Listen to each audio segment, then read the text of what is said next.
Taiwan भी लगातार चीन को अपनी सैन्य ताकत दिखा रहा है।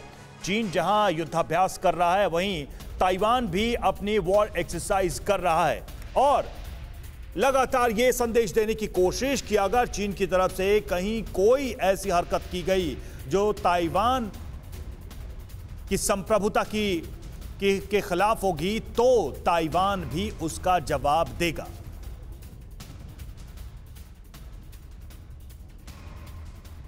तो बड़ी इंफॉर्मेशंस लगातार आ रही हैं कि किस तरीके से अब ताइवान ने भी पूरी तैयारी कर ली है। मनीष हमारे सहयोगी तो हमारे साथ है, लेकिन ताइवान ने किस तरीके से चीन को लेकर एक तल्ख टिप्पणी की है उसकी इंफॉर्मेशन अब आपके सामने होगी, क्योंकि ताइवान की चीन को जिस तरीके से ये खरी खरी है बिग वॉल पर, अब आपके सामने इंफॉर्मेशन कि ताइवान क्या रुख अख्तियार करता जा रहा है और ताइवान का रक्षा मंत्रालय की तरफ से फिलहाल क्या कहा गया। हम ताइवान के समुद्री और हवाई क्षेत्रों के आसपास कम्युनिस्ट चीन के लगातार सैन्य उकसावे की कार्रवाई की कड़ी निंदा करते हैं और इसके खिलाफ एक्शन भी लिया जाएगा। ये बड़ी बातें कही जा रही हैं। ये क्षेत्रीय शांति को प्रभावित करता है। कम्युनिस्ट चीन का सैन्य अभियान हमें युद्ध की तैयारी के प्रशिक्षण का अवसर देता है और जो तैयारियां यहां पर की जा रही हैं उसके तहत ये स्टेटमेंट बहुत मायने रखता है कि किस तरीके से चीन ने सैन्य उकसावे की शुरुआत की है। ये बेतुका और बर्बर कृत्य है जो क्षेत्रीय स्थिरता को भी अब कमजोर करता है। तो अंजलि, ये एक मैसेजिंग इस वॉरफेयर जोन में ताइवान की तरफ से बहुत बड़ा मैसेज भी है। बिल्कुल, ताइवान ने चीन को खरी खरी सुना दी है कि हम डरने वाले नहीं है, हिम्मत हारने वाले नहीं है, डटकर मुकाबला करेंगे। और ये जो बातें कही जा रही हैं ताइवान के रक्षा मंत्रालय की ओर से,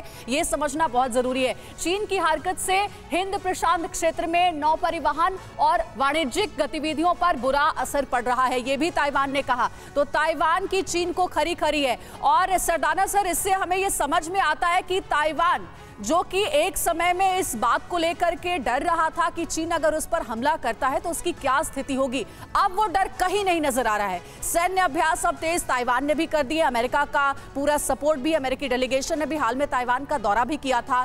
फिलहाल जो स्थितियां हैं उसको देखकर आपको क्या लगता है, क्या यूक्रेन की तरह ही डटकर मुकाबला ताइवान करने की स्थिति में है चीन से?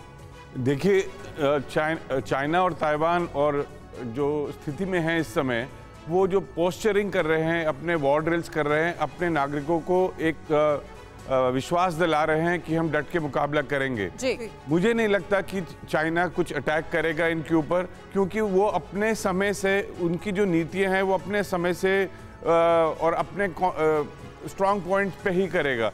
जब वो फुली तैयार होगा, ये जो सारे रिएक्शन हो रहे हैं इस समय दोनों तरफ से ड्रिल्स के, वो अमेरिकन हस्तक्षेप की वजह से हो रहे हैं।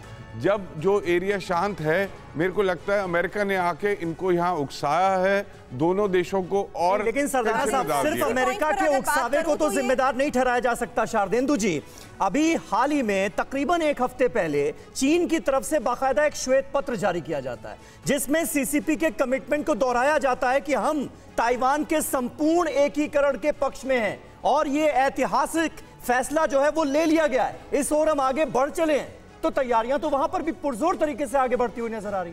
देखिए, मेरा ये मानना है कि चाइना हमेशा वन चाइना पॉलिसी को परस्यू करता है और इस वन चाइना पॉलिसी के अंदर पूरे एरिया का आधिपत्य चाइना के पास होगा, ऐसा उसका मानना है। ताइवान उसमें एक रोड़ा है। ताइवान जब तक पूरी तरीके से चाइना के फोल्ड में नहीं आ जाता है, चाइना रेस्टलेस रहेगा उस रीजन को लेके। उस रीजन का इंपॉर्टेंस देखिए कितना है। इंडो पैसिफिक रीजन को वो कंट्रोल करेगा। वहाँ से आपकी एक्सेसिबिलिटी जापान, कोरिया की तरफ बढ़ती है, वहाँ से आपकी एक्सेसिबिलिटी मलेशिया, फिलीपींस, न्यूजीलैंड और ऑस्ट्रेलिया की तरफ जाती है। इंडियन ओशन रीजन में भी वो अपना एक्सेसिबिलिटी बना सकता है। अभी जो रिसेंट डेवलपमेंट है, हम्बन टोटा पे उनका जो स्टेल्थ वेसल आया हुआ है चाइना का, इन सबको अगर समग्र रूप से देखें तो ताइवान उसमें एक रोड़ा बना हुआ है। ताइवान पे उसका आधिपत्य चाइना जमाना चाहता है किसी भी तरीके से। ये एक पोस्चरिंग है, एक तरीके से मिलिट्री माइट चाइना दिखा रहा है जिससे कि ताइवान को प्रेशराइज किया जाए और उसको समहाउ इस इशू को। लेकिन शरदेंदु सर, जो बात आप बता रहे हैं उसमें कहीं से भी ताइवान के ऊपर वो प्रेशर चीन का काम होते हुए नजर नहीं आ रहा है और ताइवान अपनी अब तैयारियां तेज कर रहा है उस स्थिति से निपटने के लिए कि अगर चीन हमला करता है तो फिर उसे कैसे अटैकिंग मोड में आना